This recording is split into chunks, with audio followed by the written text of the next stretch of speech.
The sentence. The study of words is already a good start, but the study of a sentence is the actual goal because roots and stems isolated are mere abstractions, but in a sentence they have a specific meaning.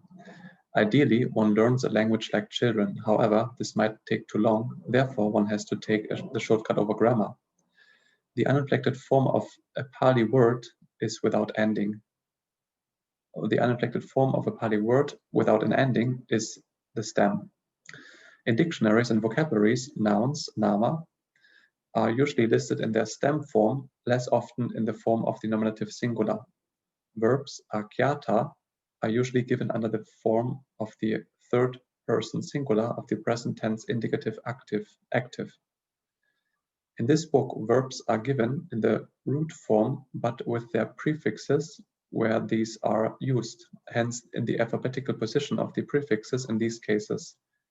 Nouns in the stem form, except in the case of stems in a, where it is more convenient to learn them in the form of the nominative singular, since thereby one learns the gender at the same time, o for masculine and ang for neuter. The prefixes upasakka, of which there are about 20, are regarded as a separate part of speech in Pali, whose characteristic is that it cannot stand alone, but only be prefixed to another word. The various verbs consisting of prefix plus root have all to be learned separately as regards meaning. Many roots are also used with prefixes, but prefixed forms are very much more frequent in Pali.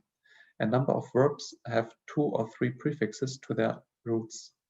In theory, elaborated by the ancient Indian grammarians and their Sinhalese and Burmese pupils, all words in Pali are derived from a limited number of roots. In other words, all words are analyzable into roots plus suffixes, which is any modification.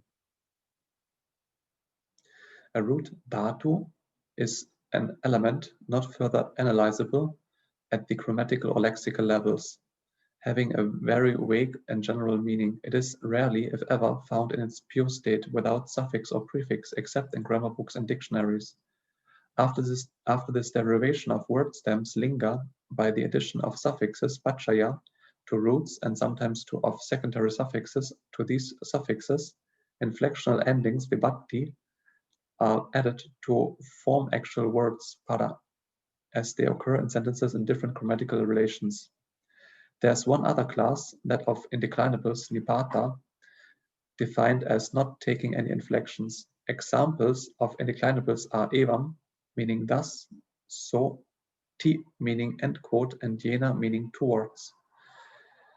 In Pali, these 4 parts of speech, parajati, classes of words, were recognized by the ancient Indian grammarians, nouns, verbs, prefixes, and indeclinables.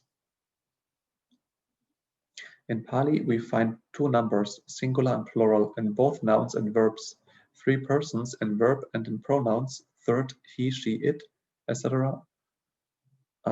Second you, first I. 8 cases in the noun, and 3 genders, masculine, neuter, and feminine in nouns. As a rule, nouns have only 1 gender each, whilst adjectives and pronouns have all 3 genders according to the noun with which they agree as attribute words. The inflections of adjectives are the same as those of nouns of the corresponding genders. Hence, they are not regarded as a separate class of words. Noun, verb, adjective, pronoun, prefix, and indeclinable were just discussed now. In sentences, vakya, there's usually 1 verb which generally expresses an action, kriya, and a noun, ordinarily, in the nominative case, expressing the agent, kathara, or the subject, who does the action. Often there's another noun, ordinarily, in the accusative case, expressing the patient, kamma, or the object, who or which undergoes the action. The agent and the verb agree in number. Thus, in the sentence, loko vivartati, meaning the world evolves, the verb is vivartati, derived from the root vat, meaning turn, roll, circle, via the present stem varta, suffix a, with the inflection of the present tense active third person singular ti and the prefix vi, meaning apart or asunder. The noun loco is derived from the root loc, meaning see, via the noun stem loca suffix short a, in which the ending of the nominative singular of the masculine a declension, which is o, is substituted for the stem vowel. Verb stems and noun stems may coincide in form, and in Pali, both verbs and nouns which stems in a are much commoner than any other. The inflections of verbs and nouns, however, are nearly all quite distinct. Those verbs are described according to tense, lakara, person, purisa, and number, sankha. Those of nouns according to number, gender, linga, and case, karaka.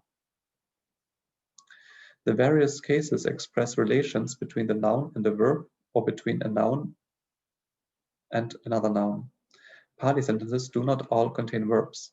When it is asserted simply that a thing is something as epithet or attribute or predicate, two nouns, one of them, usually an adjective or pronoun, may merely be juxtaposed. Usually, the subject stands first. In translating into English, the verb to be must be used, e.g., eso samano, this is the philosopher. Eso is the pronoun, nominative singular masculine, meaning he. This, samano, meaning philosopher, is a noun like loco. This type of sentence is especially common in philosophical discourse, e.g., idang dukkham. This is unhappiness. Idang is a pronoun, nominative singular neuter, meaning it. This, dukkham, meaning unhappiness, is a neuter noun in a, nominative singular. Purnadasanaya Tava Bhaveya Subham Mangalam.